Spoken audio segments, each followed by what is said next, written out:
इस बुक का next chapter है फेथ। इसको विश्वास कह लो, भरोसा कह लो, आस्था कह लो। ये दूसरा स्टेप है अमीर बनने की तरफ। कुछ दिनों से दोस्तों मैं अपने चैनल पर कुछ ऐसी वीडियोस डाल रहा हूँ जिनके थ्रू मैं आपको समझाने की कोशिश कर सकूँ कि ये जो दिमाग है हमारा, इसकी कोई लिमिट्स नहीं है। लिमिट्स हम खुद बनाते हैं, बाउंड्रीज हम खुद बना लेते हैं। अब बात हो रही है फेथ की, विश्वास की, कि इसको किसी चीज़ के लिए कैसे डेवलप किया जाए। अपने सबकॉन्शियस माइंड में बार बार रिपीट करके।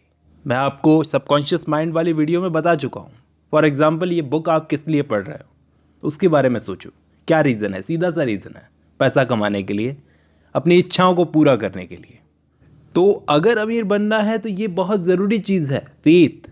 फेथ दोस्तों एक ऐसी मेंटल स्टेज होती है जिसे आप अपनी मर्जी से डेवलप कर सकते हो। सबकॉन्शियस माइंड को बार बार पॉजिटिव बताते रहो, जो चीज़ चाहिए उसमें विश्वास रखो।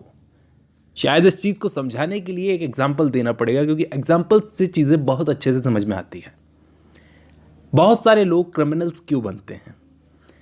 एक रिसर्च से पता चला है कि जब पहली बार इंसान क्राइम करने जाता है, उन क्रिमिनल्स की रिसर्च की है, उससे पता चला है कि जब पहली बार वो क्राइम करने जाते हैं तो उनको इससे नफरत होती है, वो ये करना ही नहीं चाहते।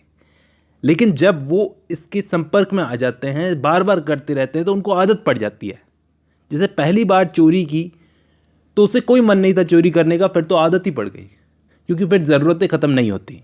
क्योंकि ये चोरी करने के पीछे उनका एक स्ट्रांग डिज़ायर होता है कि पेट की भूख, ये एक स्ट्रांग डिज़ायर बन जाता है। अगर किसी चीज़ के पीछे एक स्ट्रांग डिज़ायर होता है तो वो चीज़ें सच होने लगती है ज़िंदगी में। देख लेना। तो अपने सबकॉन्शियस माइंड को हमें एक स्ट्रांग डिज़ायर देना पड़ेगा। अभी बहुत सारे लोगों को क्या लगता है कि कोई ना कोई एक इनविजिबल पावर है जो उनकी गरीबी का कारण है।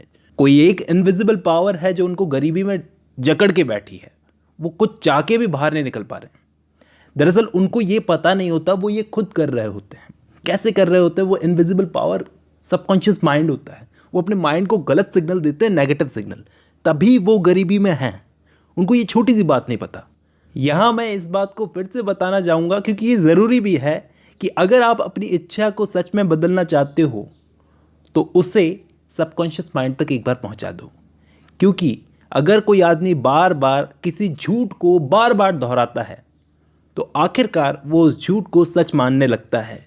उस झूठ में भी उसको इतना विश्वास होता है कि उस झूठ में उसको इतनी फेथ है कि एक दिन वो सच में बदलेगा, और वो बदल जाता है। आपको प्रॉब्लम क्या है अपने सबकॉन्शियस माइंड को बेवकूफ़ बनाने में? जैसे मैंने अपने बेटे के सबकॉन्शियस माइंड को धोखा दिया। वो बहरा था, लेकिन उसे कभी एहसास नहीं होने दिया कि वो बहरा है, और उस चीज़ को सच में बनाने की बहुत कोशिश की, और आखिरकार वो नॉर्मल लोगों की तरह जीने लगा। ऐसे एक्टिंग करनी पड़ती है कि सब कुछ हमारे पास पहले से वो मौजूद है, कि तुम्हारे कान तुम्हारे पास पहले से ही मौजूद हैं। याद रखना, जैसे थॉट्स को, जैसे विचारों को आप अपने दिमाग में जगह दोगे, बार बार उन विचारों को, उन थॉट्स को एनकरेज करोगे, और फिर जाके अगर वो विचार आपके इमोशंस से जुड़ गए, ये बहुत ज़रूरी पार्ट है। अगर आपके विचार आपके इमोशंस से जुड़ गए ना, फिर देखना धीरे धीरे वो थॉट्स आपके कामों में दिखने लगेंगे। कोई भी काम करोगे, उन कामों पे देखना आपको उन थॉट्स का असर दिखेगा। देखना, यहाँ पर गौर से सुनना। यहाँ पर ऑथर क्या बताते हैं कि अगर आपके कोई भी थॉट्स इमोशंस के साथ जुड़ जाते हैं, थॉट्स अगर इमोशंस के साथ जुड़ गए तो वो एक ऐसी मैग्नेटिक पावर बनाएंगे कि वो अपने जैसी चीज़ों को अपनी तरफ खींचेंगे। इस यूनिवर्स में दूसरी वैसी ही चीज़ों को अपनी तरफ खींचेंगे उस मैग्नेटिक पावर से। सीक्रेट नाम की बुक में बताया था। ये जो थॉट्स होते हैं, ये एक ऐसे बीज की तरह होते हैं जो दिमाग में धीरे धीरे ग्रो करता है। अगर आपने ये बीज दिमाग में बो दिया तो वो धीरे धीरे एक पेड़ की तरह ग्रो करता रहेगा, और तब तक ग्रो करता रहेगा जब तक ये आपके दिमाग का मालिक नहीं बन जाता। लेकिन ये बीज दिमाग में डाला कैसे जाए? अभी अभी बताया, रिपीटेशन के थ्रू, बार बार रिपीट करते रहो। लेकिन सिर्फ पॉजिटिव चीज़ें, नेगेटिव नहीं। क्योंकि मैंने बताया है, कई बार बताया है कि सबकॉन्शियस माइंड पॉजिटिव और नेगेटिव सजेशंस में फ़र्क नहीं समझता। ये एक ऐसी बिजली की तरह है। बिजली होती है बिजली, इसका ठीक से यूज़ किया जाए तो कितना काम आती है, लेकिन नेगेटिव यूज़ करने पर जानलेवा भी हो सकती है। तो सबकॉन्शियस माइंड वैसा ही होता है। तो ये भी इसी तरह है कि लाखों लोग इस दुनिया में गरीबी में क्यों जीते हैं, लाखों करोड़ों लोग, क्योंकि वो रोज़ाना एक दिन में न जाने कितनी बार अपने दिमाग को नेगेटिव बातें बताते हैं। वो अपने दिमाग में डर, शक, दुनिया भर की नेगेटिव चीज़ें भर लेते हैं। 40 साल की एज तक अब्राहम लिंकन ने किसी भी काम में हाथ डाला वो फेल रहे। लोगों के लिए पता नहीं कौन था ये आदमी अब्राहम लिंकन, कहाँ से आया था, किसी को कोई फर्क नहीं पड़ता था जब तक उनकी लाइफ में ये घटना नहीं हुई, जब तक एन नाम की लड़की ने उनसे प्यार नहीं किया। ये जो प्यार होता है ये डायरेक्टली इमोशन से जुड़ा हुआ होता है। अब यहाँ पर मैं एक और एग्जांपल देने जा रहा हूँ। अगर आप वाकई वेद की पावर का रिजल्ट देखना चाहते हो तो एक आदमी की ज़िंदगी के बारे में बताता हूँ। आप सब उस आदमी को जानते होंगे, जितने भी व्यूअर्स इसको सुन रहे हैं।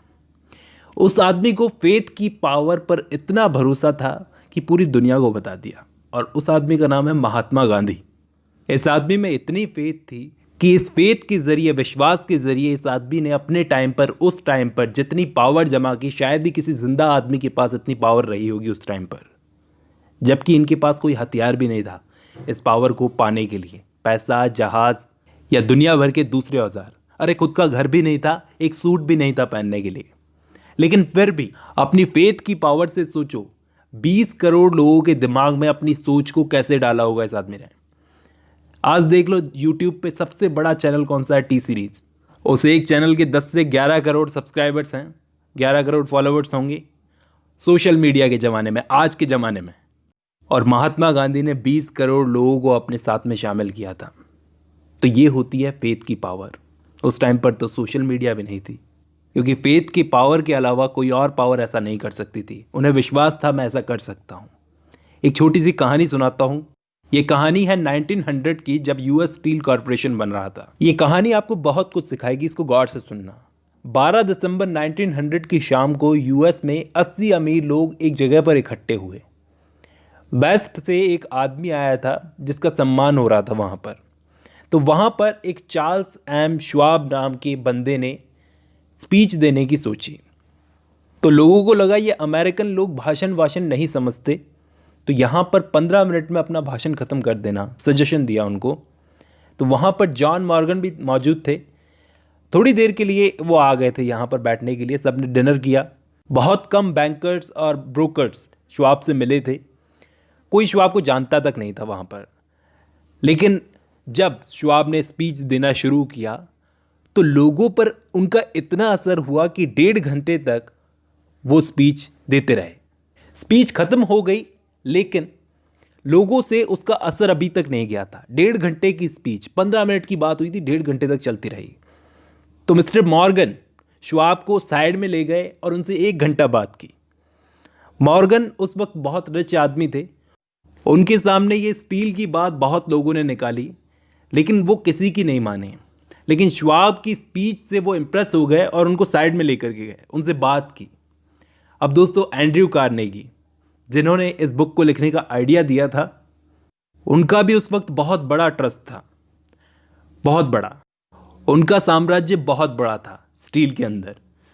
तो मॉर्गन ये बात जानते थे। कार्नेगी को पता था कि मॉर्गन जैसी छोटी कंपनियां बिजनेस में, मार्केट में आ रही है, उनके बिजनेस के अंदर आ रही है।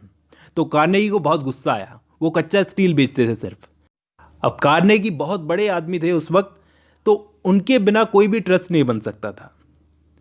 श्वाब ने यहाँ पर इस स्पीच में स्टील के फ्यूचर की बात की। उन्होंने बताया कि हमसे कहाँ कहाँ गलतियाँ हो रही हैं। श्वाब ने बस इतना कहा कि स्टील की कीमतें कम करो ताकि दुनिया में इसका यूज़ बढ़े। ये स्पीच सुनने के बाद में सारे के सारे घर पर लौट गए, लेकिन श्वाब की बात सबके दिमाग में चल रही थी। मॉर्गन इस बात को भूले नहीं थे। उन्होंने श्वाब को बुलवा लिया न्यूयॉर्क में। अब प्रॉब्लम यहाँ पर यह थी कि एंड्रयू कार्नेगी बेचेंगे नहीं अपने कॉरपोरेशन को, वो चाहिए था। 4 लोग यहाँ पर मौजूद थे। तो श्वाब ने तय कर लिया कि कॉरपोरेशन कैसे बनेगा। बस अब राज़ी करना था तो एंड्रयू कार्नेगी को उनका कॉरपोरेशन बेचने के लिए। श्वाब ने कहा कि करूँगा कोशिश। तो मॉर्गन ने बोला बस आप उनको राज़ी कर लो, मैं ख़रीद लूँगा। लेकिन वो कैसे बेचेंगे, कितने में बेचेंगे, इतनी बड़ी रकम हम कैश में कैसे देंगे, ऐसा सब कुछ। आपको भरोसा है कि वो बेच देंगे और कितने में बेचेंगे? तो श्वाब को लगा कि $32 करोड़ में बेच देंगे। श्वाब गए एंड्रयू कार्नेगी के पास एक गोल्फ के गेम में। एंड्रयू कार्नेगी से श्वाब मिले। वहाँ पर कार्नेगी से रिटायरमेंट की बातें करने लगे, बड़े प्यार से इनसे बात करने लगे। कार्नेगी वैसे बूढ़े हो रहे थे तो रिटायरमेंट की बातें करने लगे उनसे। कार्नेगी उनकी बातों में आ गए और कागज़ पर अपनी रकम लिख कर दी, मुझे इतना इतना चाहिए, इतने में बेच दूंगा। उन्होंने मांगे थे $40 करोड़। इन्होंने $32 करोड़ का अनुमान लगाया था। इसके बाद जब वो बिक गया तो उसके बाद कार्नेगी को बड़ा अफसोस हुआ, क्योंकि उस टाइम ये सोच रहे थे कि अगर मैं 10 करोड़ ज़्यादा भी मांग लेता तो मिल जाते। और इसके बाद एक नया कॉरपोरेशन बना, श्वाब इसके प्रेसिडेंट बने। तो ये छोटी सी एक कहानी थी। इस कहानी से क्या सीखने को मिलता है कि अमीरी एक सोच से शुरू होती है। ये सोच थी इस कॉरपोरेशन को बनाने के लिए एक आदमी के दिमाग की। एक आदमी के दिमाग में ये सोच आई थी, इसके बाद इसको कैसे संभाला जाएगा ये भी एक इंसान के दिमाग में आया। ये सब श्वाब की फेथ की वजह से हुआ, एक आदमी की फेथ की वजह से हुआ जिसको विश्वास था कि हाँ मैं कर सकता हूँ। विश्वास बड़ी चीज़ है। आज ये कॉरपोरेशन अमेरिका के सबसे बड़े कॉरपोरेशंस में से एक है। दोस्तों, इसके बाद वाले चैप्टर में, 4th चैप्टर में सबकॉन्शियस माइंड की बात की गई है कि आप अपनी बातों को सबकॉन्शियस माइंड तक कैसे पहुंचा सकते हैं। मैं आपको काफ़ी कुछ बता चुका हूं पहले ही सबकॉन्शियस माइंड वाली वीडियो में। हमारे दिमाग के साथ प्रॉब्लम ये होती है कि नई चीज़ों को ये इतनी जल्दी एक्सेप्ट नहीं करता। इस चैप्टर में बताने की कोशिश की है कि हमारे दिमाग के साथ यही प्रॉब्लम होती है कि वो नई चीज़ों को जल्दी एक्सेप्ट नहीं करता। ये सबकॉन्शियस माइंड वाली बात कई लोगों के लिए नई होगी, मैं जानता हूँ, लेकिन धीरे धीरे जब दिमाग को अगर खुद ही ऐसा लगने लगेगा कि हाँ ये सच है, ऐसा ही होता है, तो वो मानने लगेगा। इस चैप्टर में कुछ खास नई बातें नहीं की गई है, इसलिए इसको स्किप करते हुए मैं आगे वाले चैप्टर में बढ़ता हूँ, जो कि बहुत ही इंटरेस्टिंग होने वाला है, जिसको हम अगली वीडियो में डिस्कस करेंगे।